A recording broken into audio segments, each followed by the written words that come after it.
தேன் தமிழ் ஓசை நேயர்கள் அனைவருக்கும் வணக்கம். மீண்டும் ஒரு காணொளி பதிவினிலே உங்களை சந்திக்கின்றேன். மறுபடியும் இந்த காணொளி பதிவானது உள்ளூராட்சி மன்ற தேர்தலை பற்றியதாகவே அமைய இருக்கின்றது. ஏற்கனவே மாகாண சபை உள்ளூராட்சி தேர்தலை நடத்த வேண்டும் என்று இந்தியா வற்புறுத்தியது. 13வது திருத்தச் சட்டத்தை அமுலாக்குவதற்கு முன்னோடியாக இந்த உள்ளூராட்சி தேர்தல் நடத்தப்பட வேண்டும் என்று இந்தியா வற்புறுத்தியது. கடந்த கால அரசுகளினால் அவை தவிர்க்கப்பட்டது. இப்பொழுது வந்திருக்கிற புதிய அரசாங்கமானது பாராளுமன்றம் தேர்தல் முடிந்தவுடன் கையோடு கையாக மாகாண சபைக்கான தேர்தலை நடத்துகின்றது. இது ஒரு ஆரோக்கியமான ஒரு நிகழ்வு. ஏனென்றால் மாகாண சபை மூலமாக அந்த வடக்கு கிழக்கு பிரதேசங்களுடைய இலங்கை மொத்த பிரதேசங்களுக்குமான அபிவிருத்தி பற்றி அதுக்கான அதிகாரத்தை கைப்பற்றுவதற்கான ஒரு வழிமுறையாக இருக்கின்றது. ஒரு சுய ஆட்சிக்கான ஒரு அத்திவாரமாகவும் இந்த மாகாண சபை தேர்தலை நாங்கள் எடுத்துக்கொள்ளலாம். அந்த வகையினிலே புதிய அரசாங்கத்திற்கு வாழ்த்துக்களும் வரவேற்புகளும்.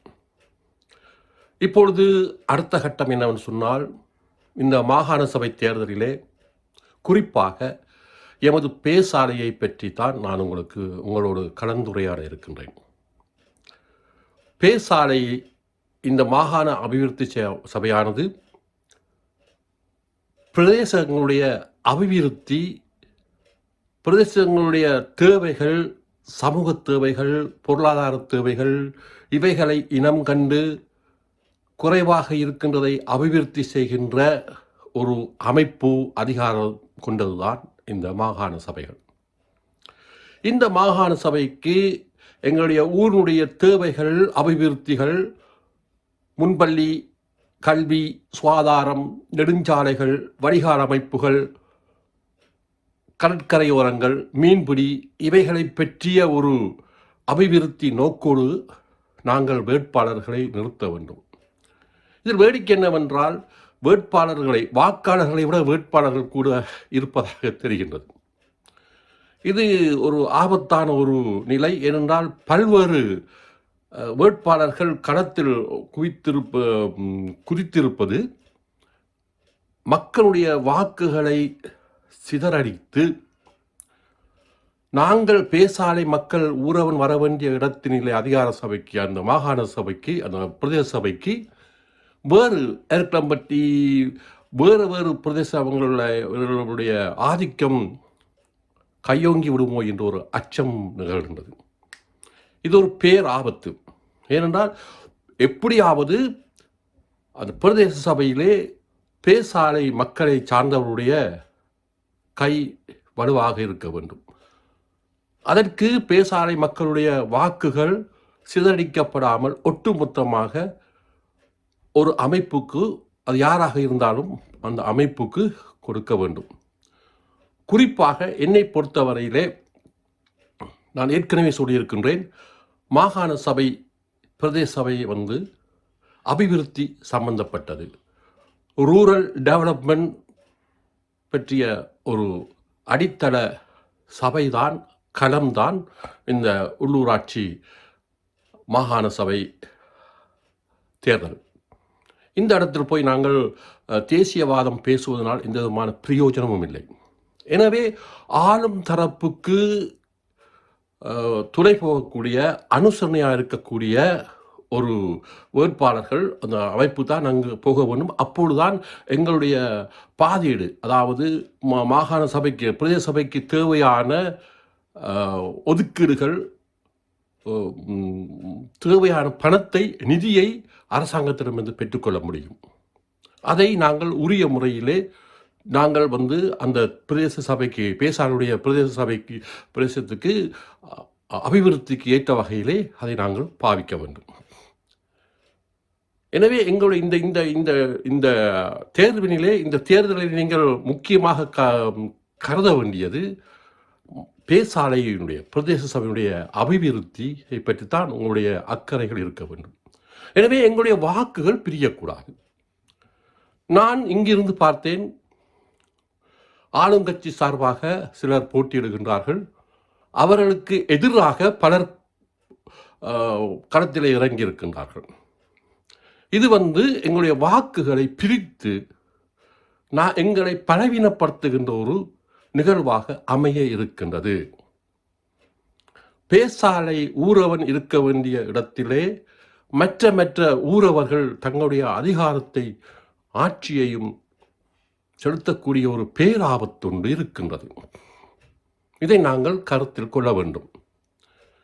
தற்பொழுது ஆளும் கட்சிக்கு சார்பாக இருக்கின்ற வேட்பாளர்கள் பார்த்தேன். அவர்களை பற்றி எனக்கு அதிகமாக தெரியாது. நான் அவங்களுடைய செயற்பாடுகள் பற்றி நான் அறியேன். இருந்த பொழுதும் அரசியலன் பர்னாந்தனுடைய மகன் அவர் முதன்மை வேட்பாளராக இருப்பதாக நான் அறிகின்றேன். அவரை பொறுத்தவரையிலே ஓரளவு ஒரு தொழிலதிபர், தன் முயற்சியாளர், தன்னுடைய முயற்சி மூலமாக தொழிலிலே வெற்றி கண்டிருக்கின்றார். அது ஒரு பெருமைப்பட வேண்டிய விஷயம். அவர் தன்னுடைய வெற்றி வாய்ப்புகளையும் தன்னுடைய அனுபவங்களையும் ஊருக்காக அவர் அதை பிரயோகிப்பார் என்று நாங்கள் நினைக்கின்றோம். ஒருவேளை சொந்த பணத்தை கூட அவர் போடுவதற்கு முன்வரலாம், வர வேண்டும். அந்த வகையிலே ஓரளவு பொருளாதார ஆளுமை கொண்டவராக பெர்னாண்டோ அவர்களை நான் கருதுகின்றேன். மற்றவர்களை பற்றி எனக்கு தெரியாது. நான் அவர்களை பற்றி என்னுடைய தனிப்பட்ட அவரோடு நான் கலந்துரையாடிய மட்டில் அவரை நான் புரிந்து கொண்டது அவ்வளவுதான். ஏனென்றால் கடந்த கால அரசாங்கங்கள் கொண்டு வந்த வடக்கின் வசந்தத்தை சரியாக பயன்படுத்தியவர் பெர்னாண்டோ அவர்கள். தனக்குரிய வாய்ப்பை பயன்படுத்தி தன்னை அவர் பலப்படுத்தி கொண்டார். உண்மையிலே அந்த வடக்கின் வசந்தம் வருகின்ற பொழுது நான் அவருடைய கலந்துரையாடினேன் ஒரு முறை. அந்த வடக்கின் வசந்தம் வரும்பொழுது பேசாலையிலே ஒரு சூப்பர் மார்க்கெட் ஒன்று கோயில் காணியிலே அது அமைய வேண்டும் என்று பங்குச்சபையோடு அவர் கதைத்திருக்கின்றார். ஆனால் பங்குச்சபை கதைத்திருக்கிறார். ஆனால் பங்குச்சபை ஒத்து வரவில்லை. காரணம் என்னவென்று சொன்னால், அரசாங்கம் கோயிலுக்கு சம்பந்தப்பட்ட காணியிலே ஒரு பொது நிதியை வழங்க முடியாது. யாராவது ஒருவருடைய பேருக்கு இருந்தால்தான் அவரை நாங்கள் நிதிக்கு பொறுப்பான சட்ட பொறுப்பாளராக வைத்து அந்த நிதியை வழங்க முடியும் என்று வடக்கின் வசந்தம் வங்கிகள் சொன்னபடியினால் பங்குச்சபையில் இருக்கிற ஏனையவர்கள் ஒத்துவரவில்லை. இது அவர் சொன்ன கருத்து எனக்கு. எனவேதான் அவர் தன்னுடைய காணிகளை வைத்து வடக்கின் வசந்தத்தின் மூலமாக வங்கியினுடைய உதவியை பெற்று தன்னை அவர் வளப்படுத்தி கொண்டார். வரவேற்கத்தக்க. இன்றைக்கு அவர் பேசாலையிலே ஒரு ஒரு தொழில் முனைவோராக அவர் இருக்கின்றார். நாங்கள் பெருமைப்பட வேண்டிய விஷயம். நான் அவருக்காக நான் இங்கு ஆதரவு பேசி நான் வரவில்லை. ஓரளவு ஒரு ஆளுமை கொண்டவர், பொருளாதாரத்தில் ஆளுமை கொண்டவர், ஓரளவு கிராமத்தினுடைய தேவைகளை அறிந்தவர், நம் ஊரவன் என்ற வகையிலே அவருக்கு நீங்கள் வாக்களிக்கலாம் என்று நான் நினைக்கின்றேன். அதுவும் அரசாங்க சார்பாக இருக்கின்றபடினால் வாய்ப்புகள் நிறைய இருக்கின்றது. எனவே பேசாலை பொதுமக்களாகிய நீங்கள் உங்களுடைய வாக்குகளை சிதற விடாமல் குவித்து ஒரு அதிகமான பேசாலை நபர்கள் பிரதேச சபையிலே இடம்பெறக்கூடிய வகையிலே உங்கள் வாக்குகளை மதிநுட்பத்தோடு நீங்கள் பாவிக்க வேண்டும் என்று நான் தாழ்மையோடு கேட்டுக்கொள்கின்றேன். ஏனென்றால் உள்ளூராட்சி தேர்தல் நம்முடைய பேசாலை கிராமத்தினுடைய அபிவிருத்தி, பொருளாதார பொருண்மைய அபிவிருத்தி சம்பந்தப்பட்ட விடயம். இதில் தேசியவாதம் பேசுவதற்கோ இனப்பிரச்சனை பற்றி கதைப்பதற்கோ இது ஒரு களம் அல்ல. அதை நீங்கள் தெளிவாக வைத்துக்கொள்ள வேண்டும் மனதிலே.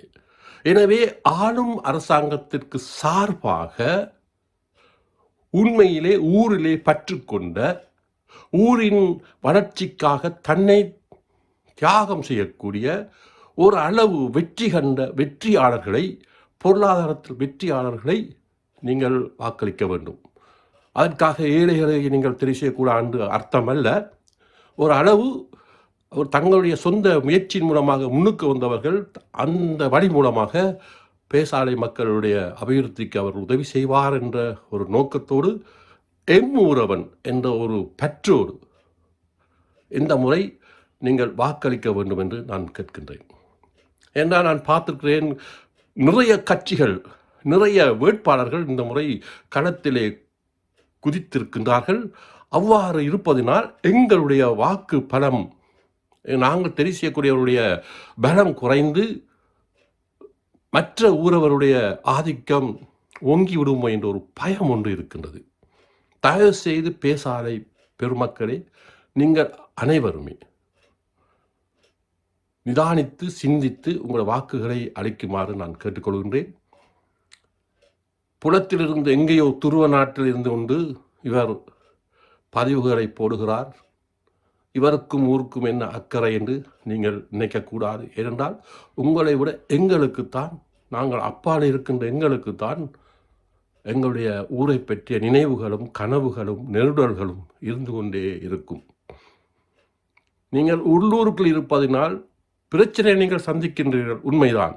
ஆனால் கனவுகளையும் எதிர்பார்ப்புகளையும் நினைவுகளையும் நாங்கள் சுமந்து கொண்டிருக்கின்றோம்.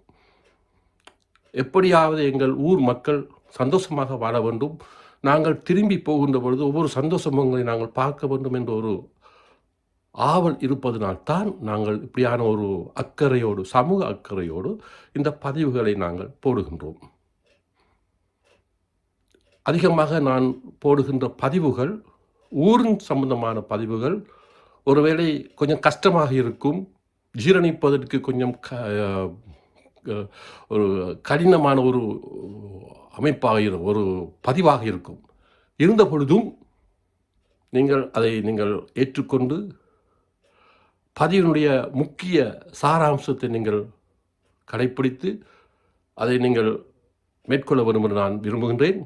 இந்த முறை நடக்க இருக்கின்ற உள்ளூராட்சி சபைக்கான தேர்தலிலே புத்திசாலித்தனமாக வாக்களித்து எங்களுடைய ஊரினுடைய உரிமைகள், அபிவிருத்தியல் இவைகளை நாங்கள் வென்றெடுக்க வேண்டும். அதற்காக சரியான நபர்களை, சரியான கட்சியை நீங்கள் தெரிவு செய்ய வேண்டும் என்று பணிவன்போடு கேட்டுக்கொண்டு இந்த பதிவை உங்கள் மத்தியிலே பதிவு செய்கின்றேன். இது சம்பந்தமான உங்களுடைய கருத்துக்கள் இருந்தால் இருக்கும், நீங்கள் தயங்காமல் உங்களுடைய பின்னூட்டத்தில் தெரிவிக்கும்படி கேட்டுக்கொண்டு மீண்டும் ஒரு காணொளி பதிவினிலே உங்கள் அனைவரையும் சந்திக்கும் வரை இங்கித வந்தனம் கூறி விடைபெறுவது உங்கள் அன்பு பேசாலை தாஸ். நன்றி, வணக்கம் நேயர்களே.